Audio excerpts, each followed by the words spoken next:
What have you learned about Hangzhou, for example, the place where the Asian Games held this time? My first touch with China was in 2008, organizing judo at the Beijing Olympics. And after that, every single year, from the World Mind Games to judo championships of all levels, it's been a pleasure to work together with the Chinese people. And what I can tell you, not just about the city, but about the culture of the population, is it's incredible and exciting to see the love for sport, the love to participate in sport, and of course, to organize great sporting events, to allow the world to see the beauty of the Chinese culture, experience, of course, the culinary delights, and most importantly, to participate in high-performance competitive sport with the target of winning gold at the Asian Games this time. I know in your part of the world, you also have fascinating culinary art.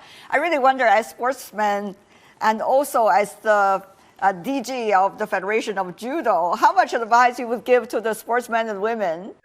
Specifically speaking of Chinese food, for me, also the link to the meta understanding of food. Specifically, I've been offered to eat the eyes of fish for the first time in my life in China to give me vision and direction. It was great to push me to my limits and to understand, of course, that food has a link to humanity and to sport, of course. Not only does it give us nutritional power to be stronger and to be able to perform at our highest ability, but also it links people. It links people to be able to discuss, to share ideas, to share experiences. Experience all these beautiful food while at the same time maintain the level of weight they need to. It's a very difficult task. It is very difficult, but of course, discipline is the key. So regardless if we're speaking about sport performance or about professional business performance, discipline is the key to humanity's excellence. Discipline means doing the thing that you know is right, even if it's difficult. Saying no to whatever meal at whatever time, or going to train, going to work out, going to sweat, doing the things that maybe necessarily don't give you pleasure in that moment, but having the discipline to see it through. So the advice is study the values of judo, practice also physical sport, be disciplined, and live a happy, healthy life. Many of the sports, such as martial arts and judo, are very much related to philosophies, to way of living in people's heart. It's not just a physical exercise. So how do you see the inner strength and the outer performance of this beautiful sport? I completely agree with you that the sports that we do have to be from within. They have to have the passion, inspiring a fire inside of you to go forward and to excel in that sport. And if you're not a professional athlete, to excel in life. In judo, being physically strong is not enough. You have to be mentally strong, of course, and socially strong to be able to play the game with your opponent and to see which is a better chess player in the sense of strategical analysis, reaction, and action. The principle of judo is maximum efficiency, minimum effort, which means that you need to train your mind, you need to train your body, you need to be physically strong. And of course, because there are weight categories, you have to be very disciplined also with what you consume in order to get your nutrition at an optimal level to perform. You have been a practitioner of martial arts yourself, isn't it? Back in the 1990s, you're already winning the black belt. So to you, what has been this transformation process? Learning the techniques and now becoming ever more strengthened by the inner beauty of this sport. What has been this transformation process like for you personally? I want to begin by saying that I was forced as a kid with a whip to do martial arts. So it wasn't a happy and friendly decision. It was very difficult, but it taught me discipline, which goes back to what we spoke about. As I progressed through life, I can tell you I would not be the person I am today, nor personally in my personal life, nor professionally in my professional life, being at a young age, reaching the international development role, which I have in the past and currently, had it not been for martial arts and for judo. These sports, these combat sports, built the foundation of who I am as a person. And I can honestly say that every day, in every boardroom, in every discussion, in every meeting, they remind me that we're human. Martial arts teach us that we are human. no matter where we're coming from, no matter what backgrounds we have, when we meet on the tatami to compete against each other with the values represented of friendship and courtesy and respect, being friends before a match, and of course, after a match, reinforces the humanity inside all of us and reminds us that our requirement while we're here on this earth is to contribute and not to drain and to take away, but rather to give as much happiness and as much positivity to all the people around us. And I can tell you with all my honesty that the person I am today is a clear result of the martial arts and the judo that I've had in my life.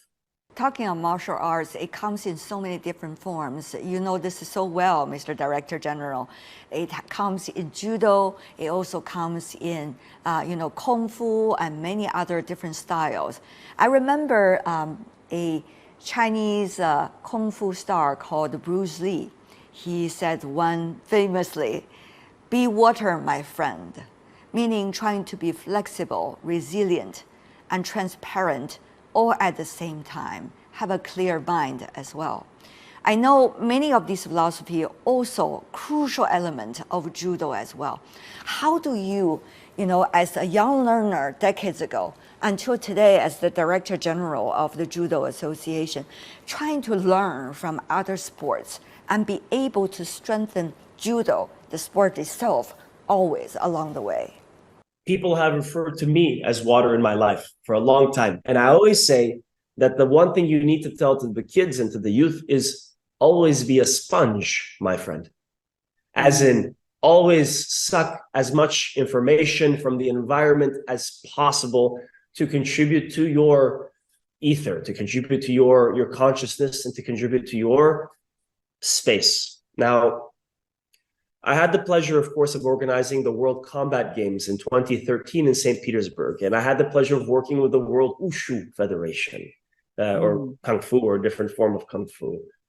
And with jujitsu, aikido, karate, judo, kickboxing, wrestling, savate, sumo, sambo. And I can tell you that as a martial arts family, of course, we contribute to one another and we develop with one another because we have a similar foundation of respecting one another and this basis.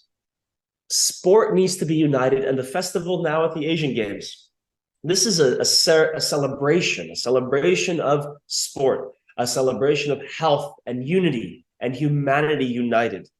All sports can learn from each other, and the sports that are Olympic sports have a competitive advantage because they have been able to be on the highest stage every 4 years with the Olympic Games since whenever they inscribed. The Asian Games gives this opportunity to the sports that are non-Olympic, like wushu, which you mentioned before. And I think that having the same stage and allowing to take the best from all the different sports, understanding that we are a family and a team of sports that's competing for the attention of the youth, trying to take them away from TV and shows and school and music and learning and whatever takes up the 24 hours of their life. We understand that as sport, we need to be united. We need to make sports funner. We need to include gamification. You have to include all the things that are required to attain, attract, and retain the attention of the youth to make sports cool for them to participate in.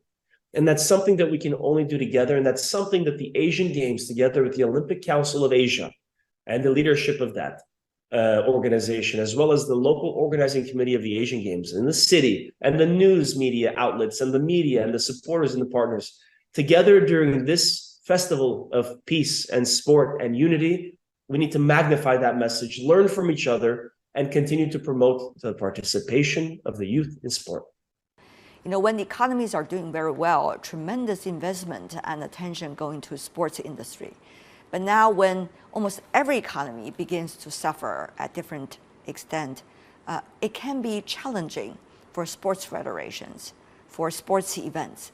How do you, as the DG of the Judo Federation, think about creative ways and also rallying spirit to bring all resources together?